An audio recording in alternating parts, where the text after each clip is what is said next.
মধ্যপ্রাচ্যে যুদ্ধবিরতির মেয়াদ বাড়ানোর সম্ভাবনা ক্ষীণ হয়ে আসায় এবং জ্বালানি সরবরাহ নিয়ে উদ্বেগ তৈরি হওয়ার বিশ্ববাজারে তেলের দাম বৃদ্ধি পেয়েছে। মঙ্গলবার ব্রেন্ট ক্রুড ফিউচার্সের দাম 27 সেন্ট বা 0.3% বেড়ে প্রতি ব্যারেল $91.14 পৌঁছায়, যা আগের সেশনে জুলাইয়ের শেষের দিকে সর্বোচ্চ স্তরে পৌঁছেছিল।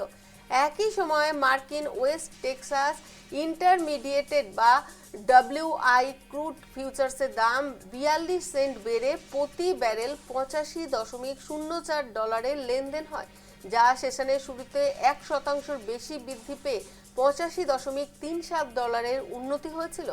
ইরানের বিরুদ্ধে মার্কিন যুদ্ধ বন্ধের কোনো চুক্তি সফল না হওয়ায় তেলের এই দাম বেড়েছে।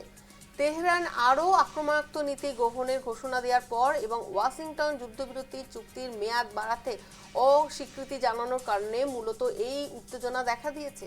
এই পরিস্থিতিতে বিশ্বজুড়ে জ্বালানি সরবরাহ ব্যাহত হওয়ার চরম উদ্বেগ তৈরি হয়েছে। মধ্যপ্রাচ্যের যুদ্ধবিরতির মেয়াদ বৃদ্ধির সম্ভাবনা ক্ষীণ। বিশ্ববাজারে আরও বাড়ল জ্বালানি তেলের দাম। জ্বালানি সরবরাহ নিয়ে উদ্বেগ, তেলের দাম বাড়ল।